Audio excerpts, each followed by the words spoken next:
രൗദ്രതാണ്ഡവം. രചനാവതരണം നന്ദുവച്ചു കൃഷ്ണ. അവളെ പിടിച്ച് തന്നിലേക്ക് അമർത്തി ആ മുഖത്തേക്ക് നോക്കി ചോദിക്കുമ്പോൾ മനഃപൂർവ്വം അവളുടെ സങ്കടവും കണ്ണുനീരും ഒന്നും കണ്ടില്ലെന്ന് തന്നെ വെച്ചു വംശി. എന്താടി, മിണ്ടാട്ടം മുട്ടിപ്പോയോ? പല്ല് കടിച്ചു പിടിച്ചുകൊണ്ട് പിന്നെയും അവളുടെ ചെവിക്കരികിലേക്ക് ചെന്നവൻ മെല്ലെയാണെങ്കിലും അത്രയും തീവ്രതയോടാണ് ചോദിച്ചത്. മറുപടി ഇല്ലായിരിക്കും അല്ലേ? ചോദിക്കുന്നതിനോടൊപ്പം തന്നെ അവളെ വേദനിപ്പിച്ചുകൊണ്ട് പിടിച്ചിരുന്ന കൈ അയച്ചവൻ തള്ളി മാറ്റി പിന്നെയും ആ കുപ്പി വായിലേക്ക് വെച്ചു. ഏതാണ്ട് അവളോടുള്ള വാശി എന്നപോലെ പിന്നെയും പിന്നെയും ആ കുപ്പി പലവട്ടം ഉയർന്നു പൊങ്ങി. ഇത്രയും ദിവസം എന്നെ മറന്നുപോയവൾ ഇപ്പൊ വന്നിരിക്കുന്നു. പിന്നെയും ദേഷ്യത്തോടെയുള്ള അവന്റെ പറച്ചിലാണ് പെണ്ണ് മിഴികൾ ചിമ്മിയത്. വാശി തീർക്കാനെന്ന പോലെ അവൻ അതുതന്നെ കുടിക്കുകയാണെന്ന് കണ്ടതും അവളുടെ കണ്ണു നിറഞ്ഞു. പാതിയോളം തീരാറായ കുപ്പി കണ്ടതും അവൾക്ക് അതുവരെ ഉണ്ടായിരുന്ന സങ്കടം അത്രയും മാറി ദേഷ്യം മുന്നിലേക്ക് ഇരച്ചു കയറി. അതിന്റെ ആ ഒരു തീവ്രതയിൽ ഉള്ളം പുകഞ്ഞവൾ വേഗം അവന്റെ അടുത്തേക്കെത്തി കയ്യിലിരുന്ന കുപ്പി പിടിച്ചു വാങ്ങി നിലത്തേക്ക് ഒരൊറ്റ ഏറായിരുന്നു. അടുത്ത നിമിഷം വംശിയുടെ കൈ ഒന്ന് ഉയർന്നു പൊങ്ങി. ചുറ്റുമുള്ള ലോകം തന്നെ കീഴ്മേൽ മറിയും പോലെ എന്തോ. വേദനയിൽ കവിള് പൊട്ടി സിദ്ധി കുനിഞ്ഞങ്ങനെ നിലത്തേക്കിരുന്നു പോയി. പക്ഷെ അപ്പോഴും ദേഷ്യം തീരായിരുന്ന ഒരുവൻ അവളുടെ കൈത്തണ്ടയിൽ പിടിച്ചു വലിച്ച് ബാൽക്കണിയിലേക്ക് തുറന്നു കിടക്കുന്ന ഡോറിനപ്പുറം അവളെ പിടിച്ചു തള്ളി.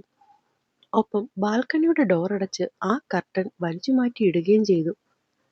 അവളെ പുറത്തേക്കെറിഞ്ഞവന്റെ ഭ്രാന്ത് മുഴുവനും പിന്നെ അവൻ ആടിത്തീർത്തത് അത്രയും ആ മുറിക്കുള്ളിലായിരുന്നു. ചതഞ്ഞ കൈത്തണ്ടയിൽ പിന്നെയും ചോര പറ്റി. ഒതുങ്ങിക്കിടന്ന ഷീറ്റും തലയുടെയുമൊക്കെ എവിടെയോ പിന്നെയും കുന്നുകൂടി. അടുക്കി വെച്ചിരുന്ന ഒന്നും ടേബിളിൽ പിന്നെ കണ്ടില്ല. ഏതൊക്കെയോ ചില്ലുകുപ്പികൾ പുറത്ത് ഹൃദയം പൊട്ടി കരയുന്നവളെ പോലെ എവിടെയൊക്കെയോ ചിന്നിച്ചിതറി വീണു. എന്നിട്ടും ദേഷ്യം അടങ്ങാതൊരുവൻ പുറത്തേക്ക് വന്ന് ടീപ്പോ തട്ടിമാറ്റാൻ തുടങ്ങിയതും കാൽവിരൽ അതിൽ തട്ടി നഖം മുറിഞ്ഞ് ചോര ചീന്തി. ഒരു നിമിഷം വേദനയോടെ വംശി സോഫയിലേക്ക് തന്നെ ഇരുന്നു പോയി. കഴിഞ്ഞ 4 ദിവസം അവളെ ഒന്ന് കാണാതെയും അറിയാതെയും താൻ അനുഭവിച്ച വേദന, അതിന്റെ മുന്നിൽ ഇതൊക്കെ എന്ത്? അതോർക്കുമ്പോൾ പോലും അവന്റെ നെറുകയിലെയും കൈയിലെയും കഴുത്തിലെയും ഒക്കെ ഞരമ്പുകൾ ദേഷ്യത്തിൽ പിന്നെയും എഴുന്നു നിന്നു. തന്നെ ഒന്ന് നോക്കുപോലും ചെയ്യാതെ പാർത്ഥനോട് അവൾ സംസാരിച്ചു നിൽക്കുന്നതിന്റെയൊക്കെ ദേഷ്യത്തിൽ തന്നെയാണ് അന്ന് ആ മുറിയിൽ നിന്നും ഇറങ്ങിപ്പോയത്. സാധാരണ പിണങ്ങിപ്പോയാൽ അപ്പോൾ തന്നെ തന്റെ പിറകെ ഓടി വരുന്നവൾ, അല്ലെങ്കിൽ പിന്നീട് 1000 തവണ വിളിച്ച് തന്റെ പിണക്കം മാറ്റുന്നവൾ. താൻ ഒരു നിമിഷം മിണ്ടിയില്ലെങ്കിൽ ശ്വാസം മറ്റി വീഴുമെന്ന് താൻ കരുതിയവളാണ് കഴിഞ്ഞ 4 ദിവസം. ഓർക്കും തോറും അവന് പിന്നെയും പിന്നെയും ഭ്രാന്ത് പോലെ ആവുന്നുണ്ടായിരുന്നു. അവൾ വിളിച്ചില്ലെങ്കിൽ താനും വിളിക്കില്ലെന്നുള്ള വാശിയൊക്കെ പോകെ പോകെ മാറിയത് താൻ അവളെ അത്രയും സ്നേഹിക്കുന്നത് കൊണ്ടാണെന്ന് തിരിച്ചുപോയ നിമിഷങ്ങൾ. ഇനിയും അവളെ കാണാതെ വയ്യെന്ന് തോന്നിയതുകൊണ്ടാണ് ബാംഗ്ലൂർക്കുള്ള ഫ്ലൈറ്റ് പോലും കളഞ്ഞ് തിരിച്ചെത്തിയത്. അപ്പോഴേക്കും അവളെ തനിക്ക് കാണാൻ പറ്റാത്ത വിധം അവൾ ആ വീട്ടിൽ സ്വയം മറഞ്ഞിരുന്നു. പിന്നെ ഒരു നിമിഷം പോലും അവിടെ നിൽക്കാൻ തോന്നിയില്ല. ആ ദേഷ്യത്തിൽ തിരിച്ചു വന്നത് ഇവിടേക്കാണ്. പിന്നെയുള്ള ഈ ദിവസങ്ങൾ അത്രയും അവളെ ഒന്ന് ഓർമ്മ പോലും വരാത്ത വിധം മദ്യത്തിൽ അഭയം തേടി. അതിനിടയിൽ തേടി വന്ന അഗ്നിയെയും തന്നിൽ നിന്ന് അവളെ മാറ്റി നിർത്തിയവന്റെയും ഒന്നും വിശദീകരണവും പ്രശംസും ആഗ്രഹിച്ചില്ല.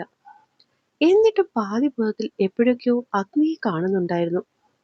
അവന്റെ ഫോണിലൂടെ ആണെങ്കിലും കരഞ്ഞുകൊണ്ട് മാപ്പ് പറയുന്നവന്റെ ഒരു വാക്കുപോലും കേൾക്കാതെ പാർത്ഥനോട് താൻ ആദ്യമായി പിണങ്ങി നടന്ന ദിവസങ്ങൾ. നിനക്ക് ഇതിനൊന്നും മാപ്പില്ല ധാത്രി. ഒരിക്കൽ കൂടി അത് ഉറപ്പിക്കുമ്പോൾ അവനിൽ അവളെ പ്രണയത്തിനുമപ്പുറം ദേഷ്യം മാത്രമായിരുന്നു. ആ ഇരിപ്പ് അങ്ങനെ ഇരുന്നത് എത്ര നേരമെന്നറിയില്ല. ശക്തമായ കാറ്റിൽ ആഞ്ഞടിക്കുന്ന ജനാലകളുടെ ശബ്ദം കാതിലേക്ക് തുടരെ തുടരെ വന്നു തട്ടി ബുദ്ധിമുട്ടുണ്ടാക്കാൻ തുടങ്ങിയപ്പോഴാണ് അവൻ കണ്ണു തുറക്കുന്നത്. മിഴികൾ പാഞ്ഞെടുത്ത ജനാലകൾ 2-3 കാറ്റിൽ വന്ന് തട്ടുന്ന കണ്ടതും അവൻ മെല്ലെ എഴുന്നേറ്റു. വേദനയിലും ക്ഷീണത്തിലും അവന്റെ കാലൊന്നിടറി. എന്നിട്ടും അവൻ വേഗത്തിൽ ചെന്നത് അടയ്ക്കാൻ തുടങ്ങുമ്പോഴാണ് പെയ്തു തുടങ്ങിയ മഴയെ അവൻ കാണുന്നത്. അവന്റെ നോട്ടമുതൽ ഉടക്കി നിൽക്കെ തന്നെ അവന്റെ ചിന്തയിൽ മഴ നനഞ്ഞു തുടങ്ങിയ ഒരുവളിലേക്ക് മാത്രം ഓർമ്മകളായി ഓടിയെത്തി. കാറ്റിലും വേഗത്തിൽ മുറിയിലേക്ക് എത്തിയവൻ സ്ലൈഡിംഗ് ഡോർ വലിച്ചു തുറന്ന് പുറത്തേക്കിറങ്ങിയതും അവളെ അവിടെങ്ങും കണ്ടില്ല. വെപ്രാളത്തിൽ ചുറ്റുപാടും നോക്കിയവൻ കാണുന്നത് സൈഡിലേക്ക് വെച്ചിരുന്ന കുറെ ചെടികൾക്കിടയിലേക്ക് അത്രയും ഒതുങ്ങി മഴ നനയാതെ നിൽക്കാൻ പാടുപെടുന്നവളെയാണ്. പക്ഷെ അപ്പോഴേക്കും തൂവാനമടിച്ച് പകുതിയിലേറെ അവൾ നനഞ്ഞു കഴിഞ്ഞിരുന്നു. കണ്ണുകൾ ഇറുക്കിയടച്ച് ഭിത്തിയിലേക്ക് ഒട്ടി നിൽക്കുന്നവളെ ഒറ്റ വലിക്കാണ് അവൻ നെഞ്ചിലേക്ക് വലിച്ചിട്ടത്. പേടിയോടെ കണ്ണു തുറക്കാൻ ശ്രമിച്ചവളെ അങ്ങനെ ഇടുപ്പിലൂടെ പൊക്കിയെടുക്കും പോലെ അവൻ അകത്തേക്ക് നടന്നു. കാൽവീരൽ തുമ്പിൽ അറ്റം മാത്രം നിലത്തൂടെ ഒഴുകി അവന്റെ നെഞ്ചിൽ പറ്റിച്ചേർന്ന് കിടന്നവൾ ആ നിമിഷം മിഴികൾ തുറക്കാൻ ആഗ്രഹിച്ചില്ല. ഒരു പക്ഷേ സ്വപ്നമാണെങ്കിൽ താൻ കണ്ണു തുറന്നാൽ അത് മാഞ്ഞു പോയാലോ എന്നുള്ള ഭയം. മുറിക്കുള്ളിലേക്ക് എത്തിയവൻ വാർഡ്രോബ് തുറക്കുന്നതും കുറച്ചു കഴിഞ്ഞ് തന്നെ തല തുടയ്ക്കുന്നതുമൊക്കെ അവൾ അറിയുന്നുണ്ടായിരുന്നു. പക്ഷെ അവനെ ഒന്ന് നോക്കാനോ നെഞ്ചിൽ അമർത്തി വെച്ചിരുന്ന മുഖം ഒരല്പമെങ്കിലും ഉയർത്താനോ ഒന്നും അവൾ ആ നിമിഷം ആഗ്രഹിച്ചില്ല. ഒരുപക്ഷെ അവനും ആ നിമിഷം കിളിക്കുഞ്ഞിനെ പോലെ പറ്റിച്ചേർന്ന പെണ്ണിനെ നെഞ്ചിൽ നിന്ന് അയക്കാൻ തയ്യാറായിരുന്നില്ല എന്ന് പറയുന്നതാവും കൂടുതൽ ശരി. ഡ്രസ്സ് മാറി പുറത്തിറങ്ങുമ്പോൾ കണ്ടിരുന്നു കണ്ണുമടച്ച് സോഫയിലേക്ക് ചാരിക്കിടക്കുന്നവനെ.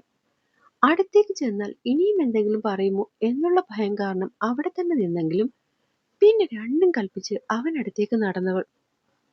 അല്പം മുന്നേ തല തോർത്തി കൊടുക്കുന്നതിന് പിന്നാലെ അവളെ വിട്ടവൻ മാറാൻ തുടങ്ങിയതും പെണ്ണ് അവനെ വട്ടം ചുറ്റിപ്പിടിച്ച് ആ നെഞ്ചിൽ തന്നെ മുഖം അമർത്തിയതിന് ഒരു അലർച്ചയിലായിരുന്നു അവൻ തന്റെ ദേഷ്യം കാണിച്ചത്.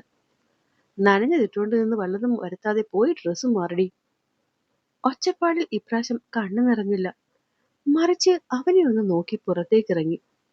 തൊട്ടു പിന്നാലെ പാഞ്ഞു വന്നവൻ തന്റെ കയ്യിലിരിക്കുന്ന ബാഗ് കണ്ട് നെറ്റിച്ചുളിച്ച് നോക്കുന്നത് കണ്ടെങ്കിലും മറുപടിയൊന്നും പറയാതെ ആ മുറിയിലേക്കാണ് കയറിയത്. നനഞ്ഞത് മാറി വേറെ ഇടുമ്പോൾ കണ്ടിരുന്നു താൻ കുറച്ചു മുന്നേ നന്നാക്കിയിട്ട മുറിയുടെ അവസ്ഥ. ഒഴുകിയിറങ്ങിയ കണ്ണുനീരിനെ പുറം കൈ കൊണ്ട് തുടച്ച് അവൾ പറ്റുന്നത്രയും പിന്നെയും ആ മുറിയെ പഴയ പോലാക്കി. കുറെ അധികം നേരം കാണാതായിട്ടാണ് തോന്നുന്നു പിന്നിലെ ഡോറ് തുറക്കുന്നതറിഞ്ഞു. അകത്തേക്ക് പാഞ്ഞു കയറിയവൻ തന്റെ കയ്യിൽ പിടിച്ചു നിർത്തി മുഖത്തേക്ക് ദേഷ്യത്തോടെ നോക്കി. ഞാനിതുവരെ പുതിയ വേലക്കാരിയെ ഇവിടെ നിർത്തിയിട്ടില്ല. താൻ ജോലി ചെയ്യുന്നത് ഇഷ്ടപ്പെടാഞ്ഞിട്ടാണ് അത് പറഞ്ഞതെന്ന് മനസ്സിലായെങ്കിലും അതിനും തിരിച്ചു മൗനമായിരുന്നു മറുപടിയായി നൽകിയത്. എന്ത് ചോദിച്ചാലും പറഞ്ഞാലും ഇങ്ങനെ മിണ്ടാ നിൽക്കാനാണോ നിന്നെ ഇങ്ങോട്ട് കെട്ടിയെഴുന്നള്ളിച്ചത്? ഇത്തവണ ഒരുവന്റെ ദേഷ്യമാകെ പുറത്തേക്കിറങ്ങാൻ പിന്നെ അധിക സമയമൊന്നും വേണ്ടി വന്നില്ല. ഡീ പിടിച്ചു നിർത്തി അവനിലേക്ക് ചേർക്കുമ്പോൾ കുറച്ചു മുന്നേ അവൻ കുടിച്ച മദ്യത്തിന്റെ ആവണം ആ ശബ്ദം ആക്കി കുഴയുന്നുണ്ടായിരുന്നു. ഇനി എന്നെ വഴക്ക് പറയല്ലേ വിച്ചേട്ടാ. താൻ വേറെ എന്തു പറഞ്ഞാലും അവന്റെ ദേഷ്യം കൂടുക മാത്രമേ ചെയ്യുകയുള്ളൂ എന്നറിഞ്ഞ് അവനെ ഇറുക്കി കെട്ടിപ്പിടിച്ച് നെഞ്ചിൽ തന്റെ ചുണ്ടമർത്തി പെണ്ണ് ഏങ്ങി. അത്രയും ദേഷ്യത്തിലും അവന്റെ ശരീരം ഒന്ന് പിടഞ്ഞത് അവൾ അറിഞ്ഞു. പക്ഷെ അത് അല്പം പോലും ഭാവിക്കാതെ അവൻ അവളെ തന്നിൽ നിന്ന് അടർത്തി മാറ്റാൻ നോക്കുന്തോറും അവളുടെ കൈ കൂടുതൽ മുറുകുകയാണ് ചെയ്തത്. ഇത്തിരി കഴിഞ്ഞതും നല്ല ബലമെടുത്ത് അവളെ കട്ടിലേക്ക് തള്ളി അവൻ പുറത്തേക്ക് പോയി. അങ്ങനെ പിന്നാലെ വന്നതാണ് അവൾ. പേടിച്ചാണെങ്കിലും അവനടുത്തേക്ക് നടന്നു ചെന്നവൾ കണ്ടത് സോഫയിലേക്ക് ചാരിക്കിടക്കുന്നവന്റെ മിഴിക്കോണിലൂടെ ഒഴുകിയിറങ്ങുന്ന കണ്ണുനീരിനെയാണ്. ഹൃദയം തകർന്നു പോകുന്ന പോലെ തോന്നി അവൾക്ക്. ഒക്കെ താൻ കാരണമാണ്. അവൾ ഓടിപ്പോയി അവനെ കെട്ടിപ്പിടിച്ചുകൊണ്ട് ആ മുഖം അമർത്തി ഏങ്ങിക്കരഞ്ഞു. ഞാൻ സോറി, മനഃപൂർവ്വമല്ല. ഞാൻ കാരണം വിച്ചേട്ടൻ. എങ്ങനെ തന്നെ അവന് പറഞ്ഞ് മനസ്സിലാക്കി കൊടുക്കണമെന്നറിയാതെ പെണ്ണ് വിക്കിയും വിതുമ്പിയും പറഞ്ഞതും ഇത്തവണ വംശി അവളെ കെട്ടിപ്പിടിച്ചിരുന്നു. ആരെങ്കിലും എന്തെങ്കിലും പറഞ്ഞാൽ എന്നെ ഇട്ടിട്ട് പോകാനുള്ള ബന്ധമേ നിനക്ക് എന്നോടുള്ളൂ ധാത്രി.